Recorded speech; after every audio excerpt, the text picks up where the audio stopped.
الحمد لله رب العالمين والصلاة والسلام على سيد الأنبياء والمرسلين أما بعد فأعوذ بالله من الشيطان الرجيم بسم الله الرحمن الرحيم۔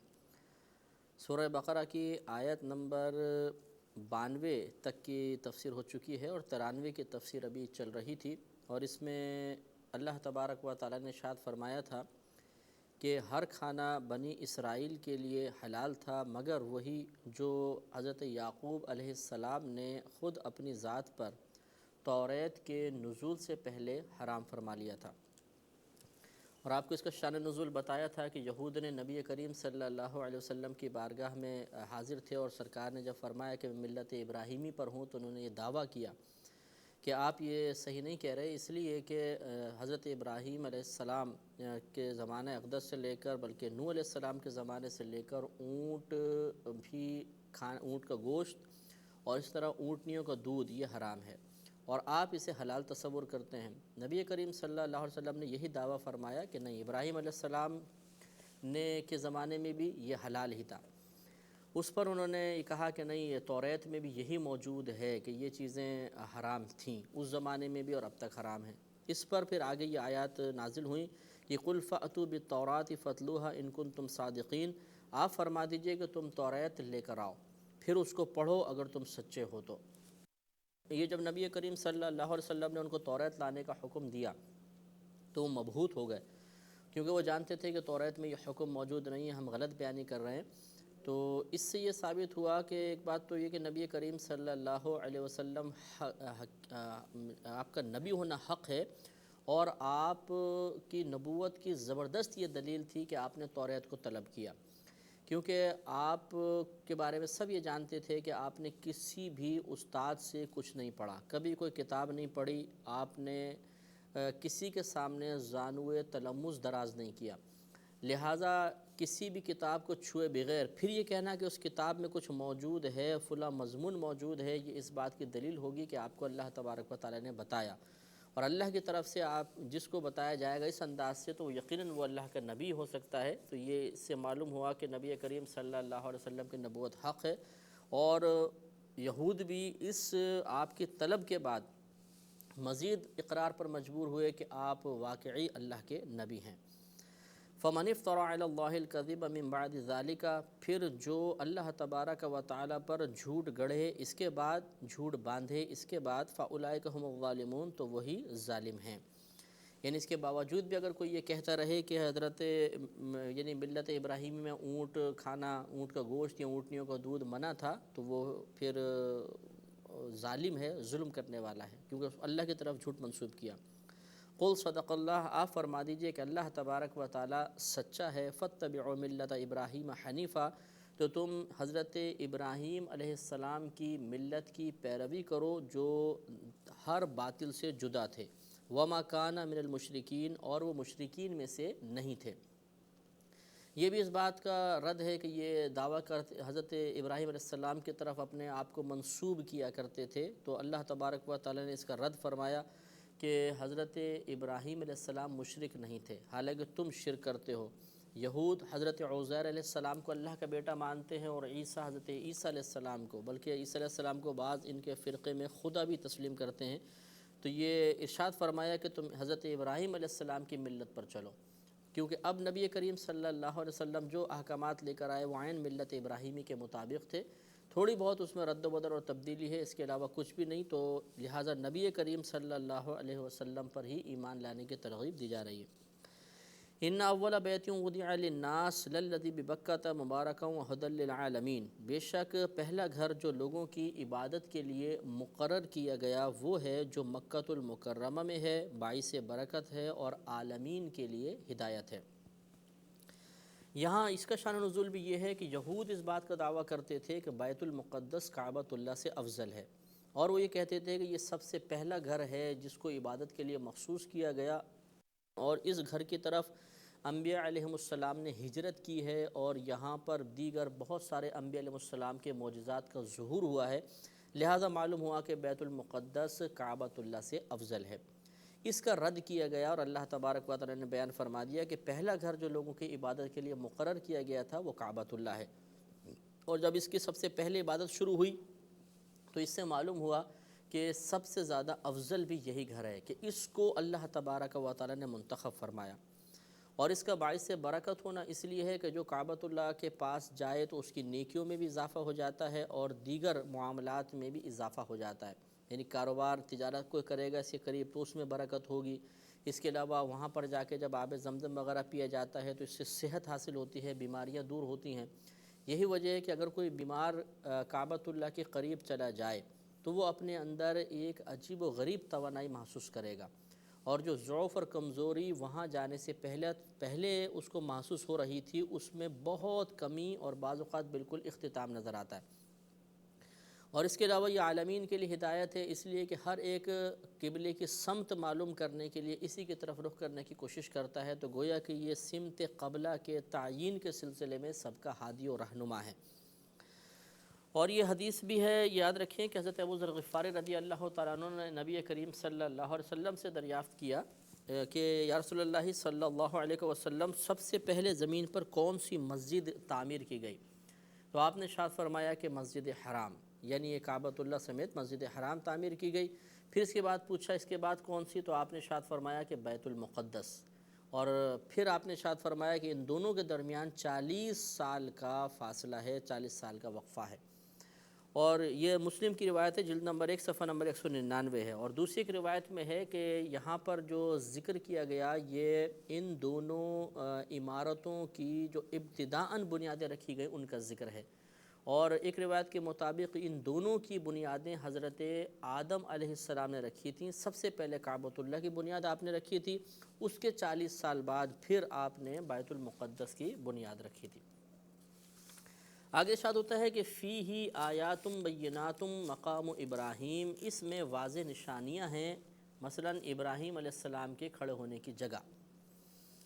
تو اس میں واضح نشانیاں ہیں، کعبۃ اللہ کے پاس جائیں تو واقعی اللہ تبارک و تعالیٰ کی عظمت و قدرت کی عظیم نشانیاں نظر آئیں گی، کیونکہ کعبۃ اللہ کے ایک تو کعبۃ اللہ پہ نگاہ ڈالنا بہت بڑی عبادت، پھر دوسرا اگر آپ واضح طور پہ کوئی نشانی دیکھنا چاہیں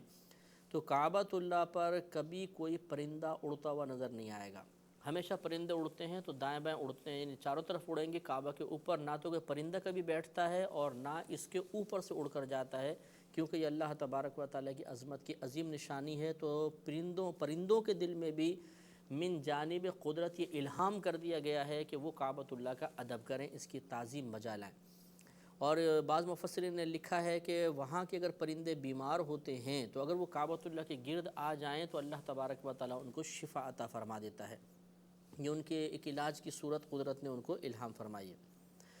آگے اور مقام ابراہیم بھی بہت وہاں پہ عظیم جگہ ہے، اور یہ پہلے اس پہ کلام ہو چکا ہے کہ حضرت ابراہیم علیہ السلام جب کعبۃ اللہ کی تعمیر فرما رہے تھے تو ایک پتھر پہ آپ جب اونچی دیوار ہو گئی تو ایک پتھر پہ کھڑے ہو کر آپ حضرت اسماعیل علیہ السلام سے پتھر لے کے رکھ رہے تھے، تو جس پتھر پہ آپ جلوہ افروز تھے اس پر نشان آپ کے قدمین شریفین کے پڑ گئے تھے، اور وہ پھر ابھی تک محفوظ ہیں، اور وہاں پر جا کر عبادت اختیار کرنا باعث برکت ہے اور اللہ تبارک و تعالیٰ کے حکم کے مطابق ہے۔ وَاتَّخِذُوا مِن مَّقَامِ إِبْرَاهِيمَ مُصَلًّى، ابراہیم کے کھڑے ہونے کے مقام کو نماز کی جگہ بناؤ، یہ اللہ کا خود حکم موجود ہے۔ وَمَن دَخَلَهُ كَانَ آمِنًا، اور جو اس میں داخل ہو جائے وہ امن والا ہو جائے گا۔ اس سے مراد یہ ہے کہ جو جرم کر کے کعبۃ اللہ میں یا حرم میں جا کے پناہ لے لے گا تو اللہ تبارک و تعالیٰ کی طرف سے اس کو امن دی جائے گی۔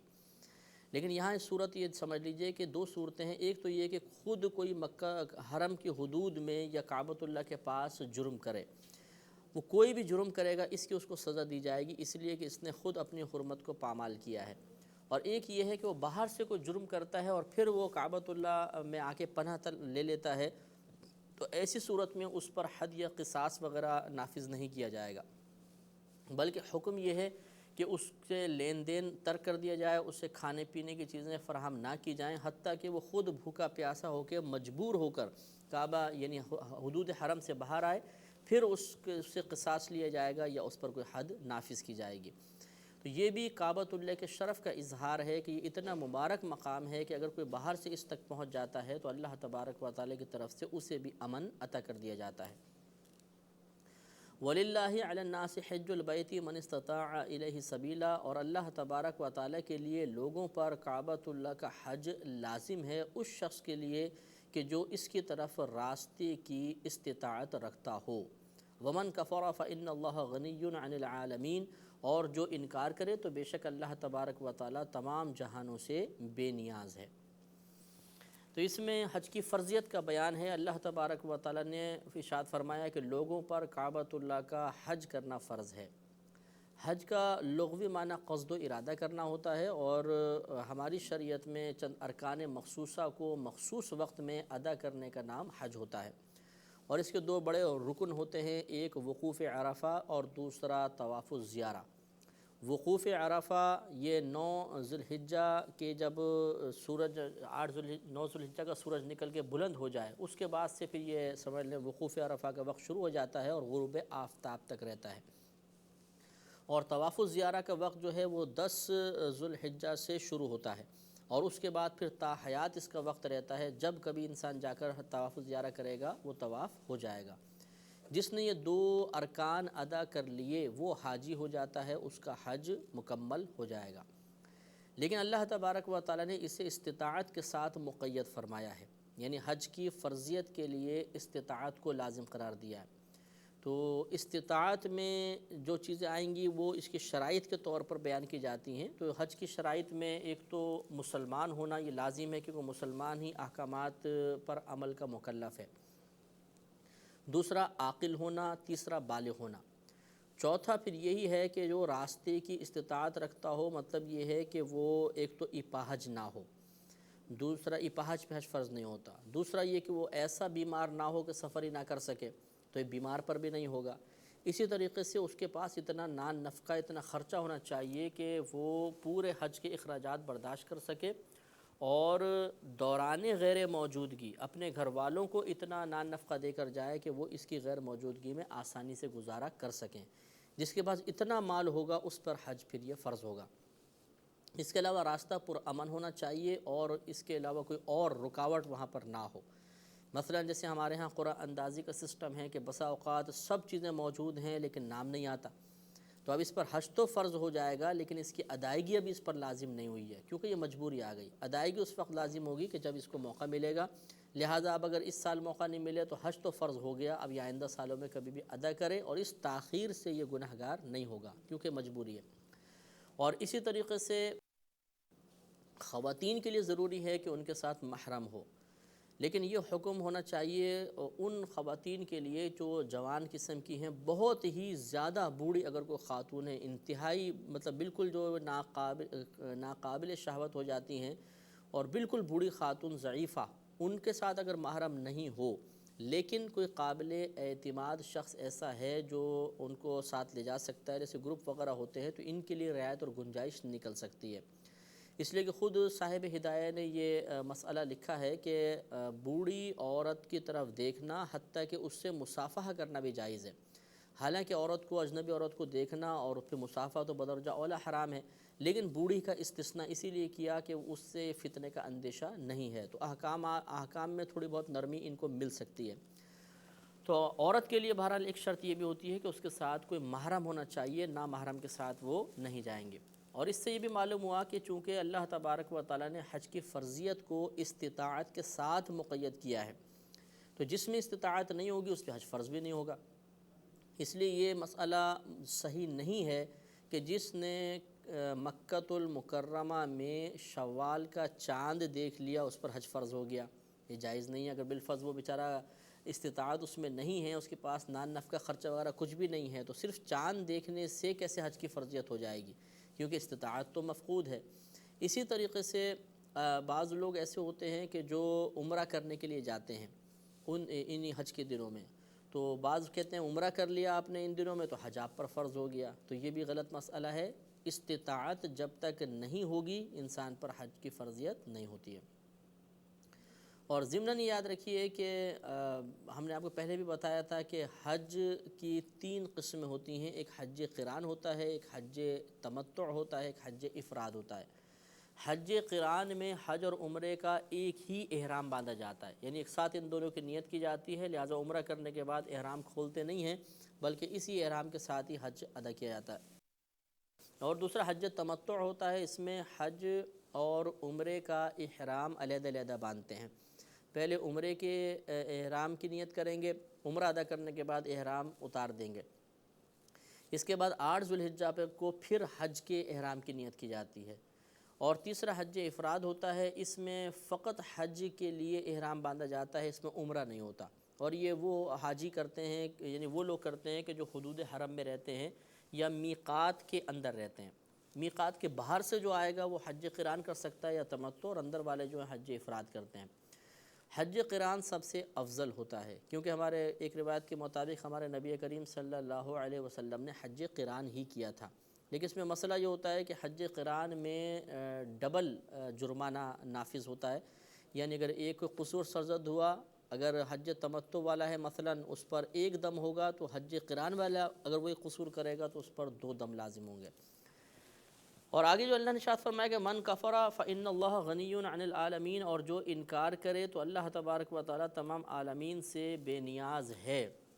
انکار 2 طرح کا ہے کہ ایک تو حج کی فرضیت کا ہی انکار کر دے تو وہ تو حقیقتاً کافر ہو جائے گا، اور اگر ایک یہ ہے کہ عملی طور پہ انکار کرے کہ صاحب نصاب ہے، سب اس پر نان نفقہ موجود ہے، تمام شرائط مکمل ہیں،